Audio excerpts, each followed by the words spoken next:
Chapter 1, Lesson 2 of Precalculus, looking at the characteristics of functions when we're analyzing them. We're going to look at two new characteristics in this video, continuity and whether it's increasing or decreasing.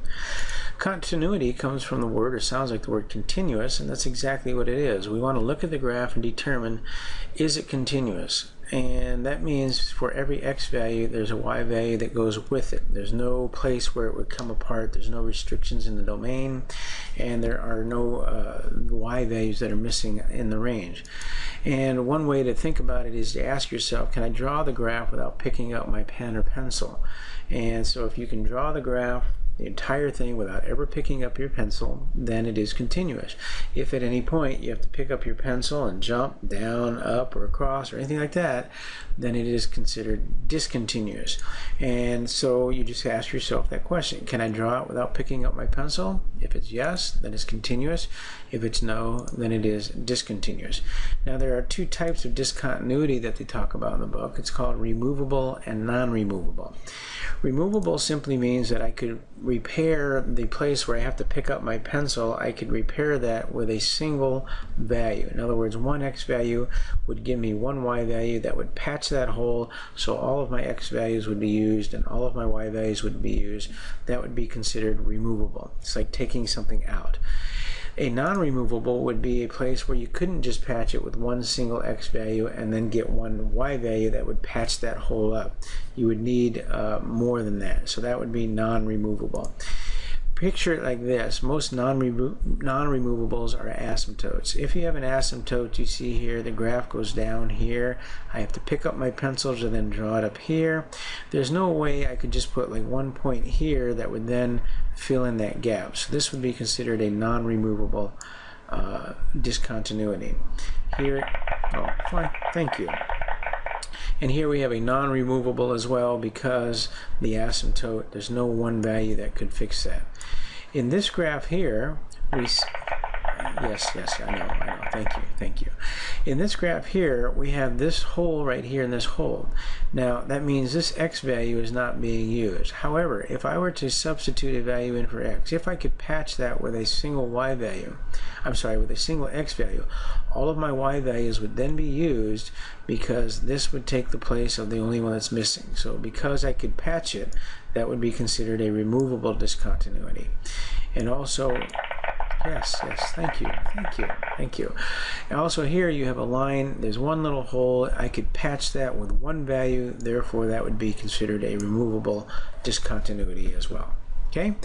Yes, thank you very much.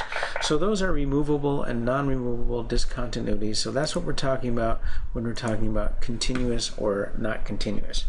The next thing we want to look at is increasing and decreasing.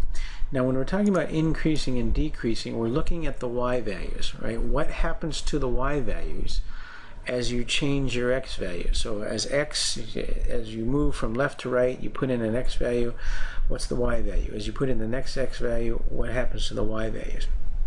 And if you're looking like that, if you're looking at a graph, it's easy to see whether the graph goes up or down. We can see that pretty easily.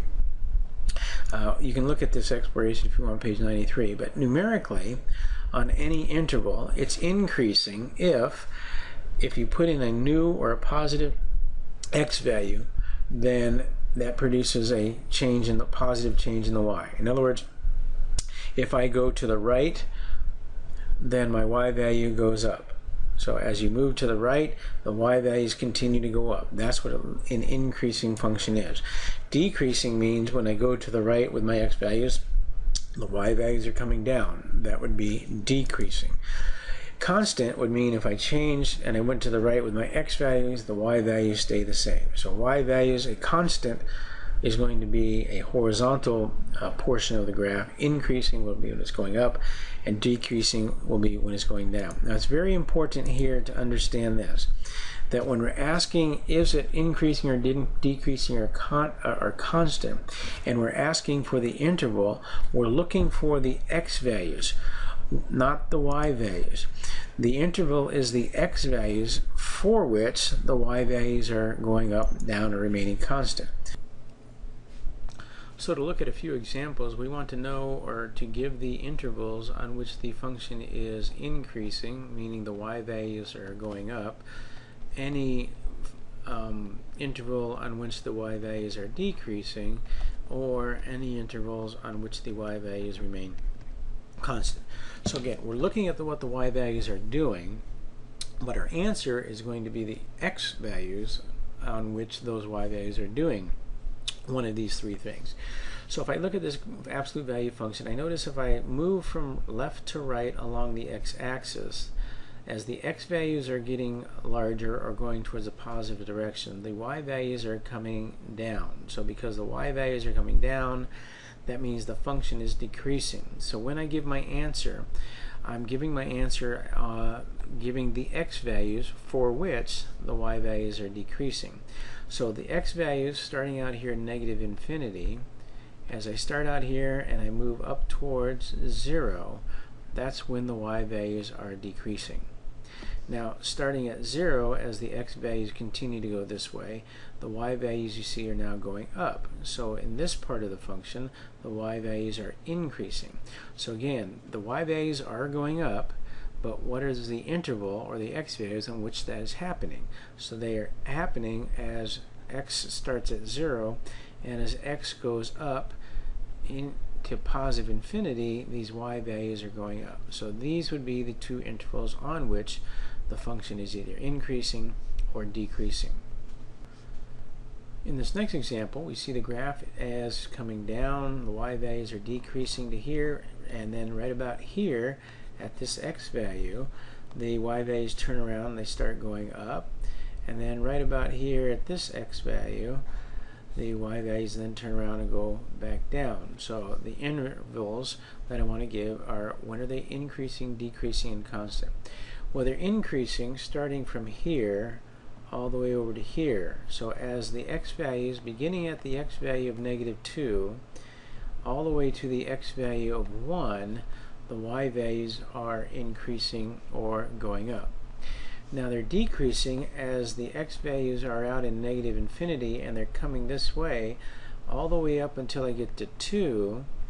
The y values are coming down. So as I move this way along the x-axis, the y values are coming down. So the y values are decreasing on the x interval from negative infinity to 2. Then starting over here again at 1 now, and moving out towards positive infinity, the y values again begin to go back down. So the y values are increasing from -2 to 1 on the x-axis. The y values are decreasing from negative infinity all the way up to 2, and then starting again at 1, moving out to positive infinity, those y values are decreasing. Okay, in this example, we look at these y values, and they are getting smaller. They're going down this way, and that's as I move from left to right over this way. And then up here, they're still coming down as I go from this way to this way. Now, the important thing to realize here is that at this value right here, this is an asymptote. There are no y values here. So this value of x should not be included in either whether they're increasing or decreasing, because this value is not in the domain. So as we move from left to right, these y values are going down as I start out here in negative infinity all the way up to 0.